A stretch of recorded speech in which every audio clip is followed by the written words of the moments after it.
Okay, we got the car wash out of the way. We had a front go through here last night. It's like 80 degrees here in South Texas. We're freezing because there's no humidity.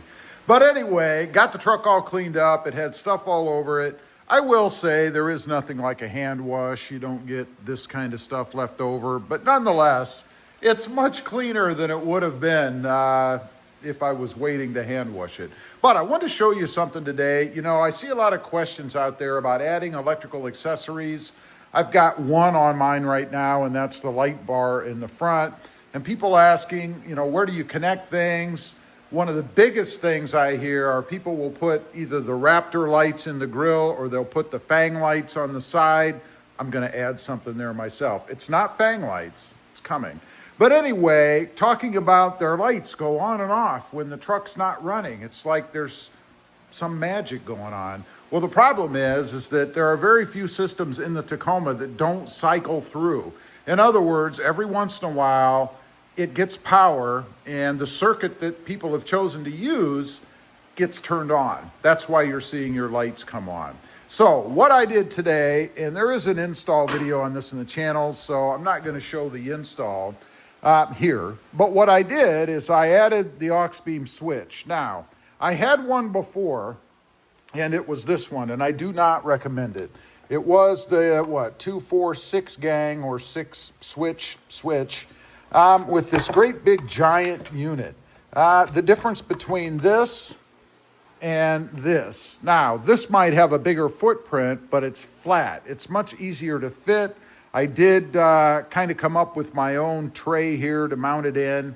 It's not too hard to do. A few pieces of metal and a saw, and anybody can do it.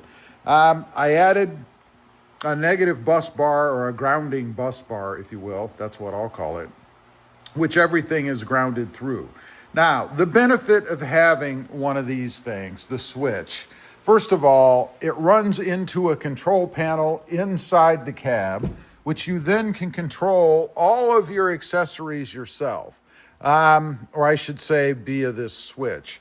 Now, you can also connect this to your phone via Bluetooth, and you can use your phone to do this as well, as long as the truck is running, right? And I do not recommend leaving this hooked up to some constant source of power. You will drain your battery. It does have a trigger wire.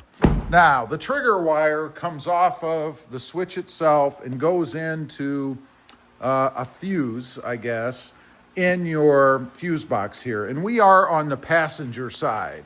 I'm sorry, the driver's side, because I found this one easier to use. Again, trying to find a circuit that's not always on or doesn't cycle. So let me see if I can pop this cover one-handed, and I'll show you where I went. Easier said than done, right? Okay, right here, you can see there were four fuses here. I went with the fourth one from the bottom, or the front of the truck. So I replaced that with an add a fuse. That goes down here via this red wire into my switch, and it's my trigger wire.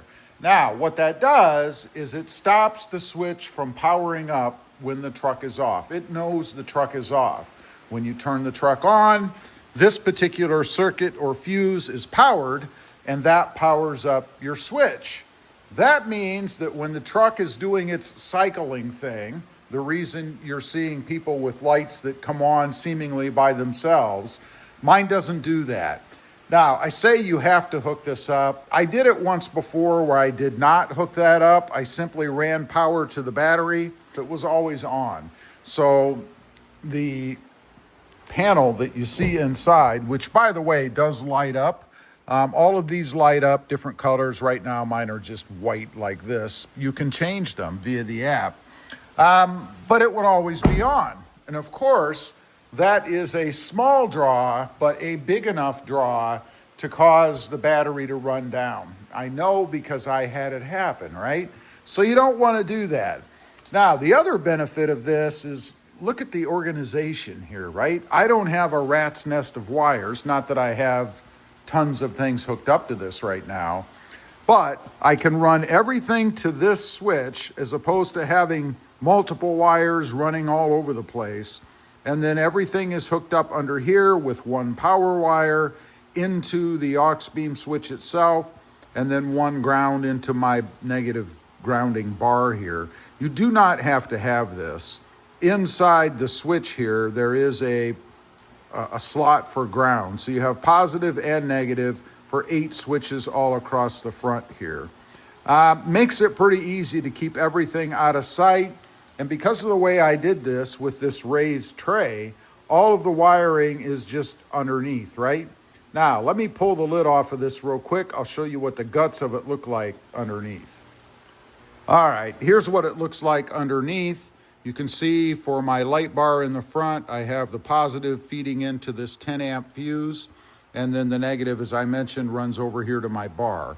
I could have just run that negative into the negative slot here. I don't know if you can see it on camera or not, but there's a positive, a negative, a positive, a negative, and so on all the way down.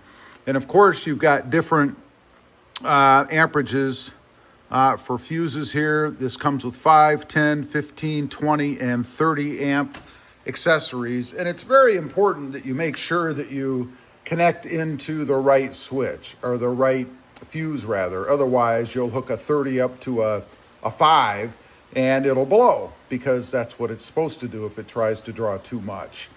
Love the system, very handy to have.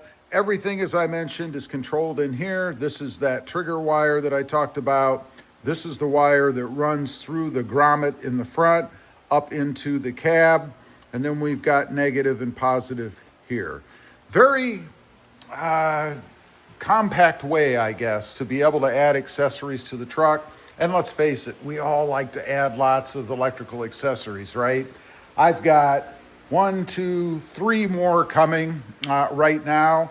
And again, I would recommend you go with the 8 gang, which is 8 switches, because it's just a more compact unit, and it gives you the flexibility to be able to add more and more things as you want without being limited to just 6. Anyway, that was my latest project, replacing this one, which again, I don't recommend, with this one, which I actually had from before, which is much better in my opinion. Leave a comment. Let me know what you think of this. And you don't have to use an aux beam. I mean, there are other brands out there. I've just found that aux beam is the best that I've had in my experience. Thanks for watching. Stay safe out there. Bye.